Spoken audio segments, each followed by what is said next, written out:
नमस्कार, मी दीपक पळसुले. रात्रीचे 9 वाजता स्पेशल रिपोर्टमध्ये आपल्या सगळ्यांचं स्वागत. सरपंच संतोष देशमुख निर्घृण हत्याकांडामुळे बीड जिल्ह्यातील गुन्हेगारीचं पडद्यामागचं वास्तव जगासमोर आलं. या प्रकरणात वाल्मिक कराडच मुख्य सूत्रधार असल्याचं निरीक्षण विशेष मकोका न्यायालयानं नोंदवलं. या हत्याकांडामुळे आकापासून खोक्यापर्यंत अनेक वल्ली समोर आल्या.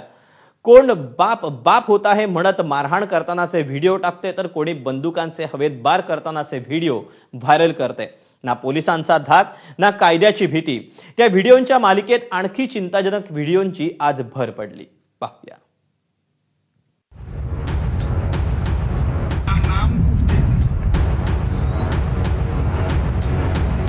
बीड जिल्ह्यातल्या परळीतील गुन्हेगारीचं आणखी एक बीभत्स रूप व्हायरल झालंय. हा व्हिडिओ आहे वाल्मिक कराडचा राईट हँड आणि महादेव मुंडे हत्या प्रकरणातील संशयित आरोपी ज्ञानोबा उर्फ गोट्या गित्ते याचा. यात तो सरपंच बापू आंधळे खून प्रकरणातील फरार आरोपी बबन गित्तेच्या घरासमोर रात्रीच्या अंधारात राम नाम सत्य है म्हणत जेवणाचं ताट ठेवताना दिसतोय. ज्याला मारायचंय त्याच्या विरोधात गोट्या गित्ते असा अघोरी प्रकार करायचा असं बोललं जातंय. वाल्मिक कराडला अटक झाल्यानंतर पोलीस ताफ्यामागे गाडी घेऊन जाणारे गोट्याचे व्हिडिओ व्हायरल झाले होते. हे सगळे प्रकार समोर येत असताना सरपंच संतोष देशमुख हत्या प्रकरणात वाल्मिक कराड हाच मुख्य सूत्रधार असल्याचं मत विशेष मकोका कोर्टाने नोंदवलं.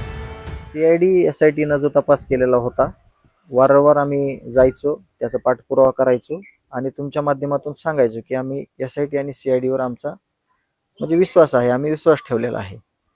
त्याचाच परिणाम ज्या दिवशी चार्जशीट दाखल केलं त्या दिवशी हा एक नंबरचा आरोपी आहे, तोच मुख्य आरोपी आहे असं एसआयटी सीआयडीनं चार्जशीटमध्ये जे दाखल केलं होतं त्याच्यामध्ये प्रामुख्यानं नोट केलेलं होतं. मकोका न्यायालयाच्या टिप्पणीनंतर आमदार सुरेश धस यांनी वाल्मिक कराड आणि धनंजय मुंडेंवर आणखी आरोप केले. त्यांच्याकडून एक्स्टॉर्शन करून खंडणी गोळा करणे हा एकमेव उद्देश होता आणि त्या खंडणीच्या आडवा संतोष देशमुख का आले म्हणून संतोष देशमुखांचा या ठिकाणी अतिशय निर्दयीपणे खून या लोकांनी केलेला आहे आणि ही सगळी बाब माननीय न्यायालयाच्या लक्षात आलेली आहे. तपासामध्ये हे सगळं संपूर्ण आलेलं आहे ना. हे बाकीचे जे प्यादे आहेत, मारायला लावलेले लोक, हे कुणी मारायला यांचेच फोन झालेले आहेत. मारल्याच्या नंतर लाईव्ह सुद्धा यांना करून दाखवण्यात आलेलं आहे, ते पण तपासामध्ये त्या ठिकाणी आलेलं आहे. शरद पवारांच्या राष्ट्रवादीचे आमदार रोहित पवार यांनी परळीत ज्ञानेश्वरी मुंडेंची भेट घेतली. महादेव मुंडे हत्या प्रकरणात FIR मध्ये वाल्मिक कराडचं नाव घ्या अशी मागणी त्यांनी केली. वाल्मिक कराडचा मुलगा श्री कराडवर रोहित पवारांनी गंभीर आरोपही केले आहेत. आता ज्ञानेश्वरी ताईंशी चर्चा झाल्यानंतर त्यांच्यावर दबाव होता की त्याच्यामध्ये बबन गीतेचं नाव घ्या, अजून 2-3 लोकांचे नाव घ्या, जेणेकरून त्यांच्यावर ते शेकेल आणि ते जेलमध्ये जाऊन बसतील आणि जेली मर्डर केलं तो बाजूला जाईल. पण हे सर्व प्रामाणिक लोक दिसत आहेत, अतिशय प्रामाणिक पद्धतीने स्वतःच्या हक्कासाठी ते लढतात. त्यांच्यावर दुःखाचा डोंगर हा ढासळलेला आहेच, पण तरी सुद्धा न घाबरता अनेक धमक्या त्यांना तिथं काही ठराविक अप्रत्यक्षपणे लोकांनी दिल्या तरी ते ताकदीने तिथं लढत आहेत. त्यामुळे त्यांनी तिथं उगाचच नाव कोणाचं घेतलं नाही. महादेव मुंडे यांची पत्नी ज्ञानेश्वरी मुंडे यांनी मुंबईत जाऊन मुख्यमंत्री फडणवीसांची भेट घ्यायचं ठरवलंय. या हत्या प्रकरणाचा तपास सीआयडी आणि एसआयटी मार्फत करावा अशी त्यांची मागणी आहे. तपासासाठी IPS पंकज कुमावत, PI संतोष साबळे यांची नियुक्ती करावी यासाठी मुंडे कुटुंबीय आग्रही आहे. रात्री माझ्या भावाला फोन केला OSDनी की तुम्हाला साहेबांनी गुरुवारी 11 वाजताचा टाइम दिलेला आहे, मग आज आम्ही 12 वाजता इथून निघणार आहोत मुंबईच्या दिशेनं आणि आम्ही एवढंच मुख्यमंत्री साहेबांना म्हणणार की आम्हाला न्याय पाहिजे आणि ह्या केसमध्ये आता 21 महिने उलटून गेलेत, त्यासाठी तात्काळ SIT आणि CIDची मागणी आम्ही त्यांना करणार आहोत. आमच्या म्हणण्याप्रमाणे साबळे सर आणि पंकज कुमावत सर या दोघांची नियुक्ती आम्ही सरांकडून मागून घेणार आहोत. ज्ञानेश्वरी मुंडेंनी SIT मध्ये कोणत्या 2 अधिकाऱ्यांची मागणी केली आहे ते पाहूया.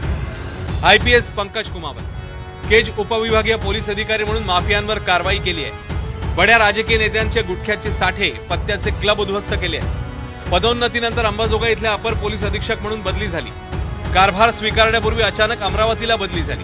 या बदलीमागे वाल्मिक कराड असल्याची चर्चा आहे, कारण अंबाजोगाई उपविभागामध्येच परळी परिसरातील पोलीस ठाणे येतं. सध्या पंकज कुमावत हे अमरावतीमध्ये ग्रामीण पोलीस ठाण्याचे अप्पर पोलीस अधीक्षक आहेत. संतोष साबळे स्थानिक गुन्हे शाखा बीडचे पोलीस निरीक्षक होते.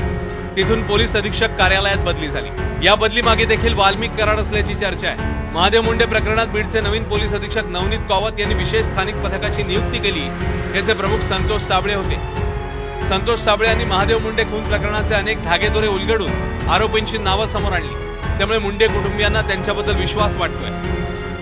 सध्या संतोष साबळे हे जालना ग्रामीण इथे पोलीस निरीक्षक म्हणून कार्यरत आहेत.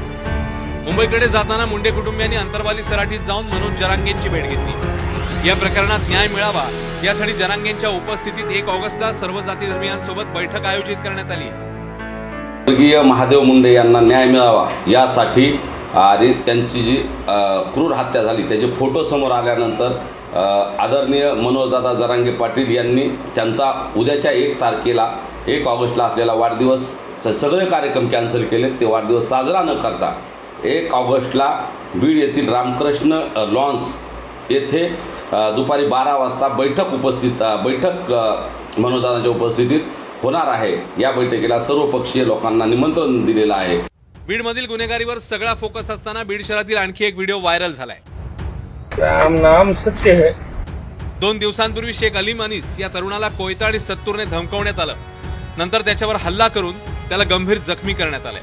त्याचा व्हिडिओ काढून सोशल माध्यमांवर व्हायरल करण्यात आलाय. या प्रकरणी शहबाज अब्बास पठाण, शेख आदिल शेख मुजीब, शेख नुमान आणि अन्य एका विरोधात पेठबीड पोलीस ठाण्यात गुन्हा नोंदवण्यात आलाय. सगळे आरोपी फरार आहेत. सरपंच संतोष देशमुख हत्याकांडामुळे बीड जिल्ह्यातल्या गुन्हेगारीची चर्चा राज्यभरात पोहोचली. या गुन्हेगारी गँगना वेळोवेळी मिळणाऱ्या राजकीय आश्रयाचा मुद्दाही गाजलाय. या निमित्ताने बापू आंधळे, महादेव मुंडे यांच्या खुनालाही वाचा फुटली आहे. त्यात गोट्या गीतेचा एक व्हिडिओ व्हायरल झाला. राम नाम सत्य. हे कमी म्हणून की काय, बीड शहराच्या भर वस्तीत कोयता गँगच्या हल्ल्याचा व्हिडिओ व्हायरल झालाय.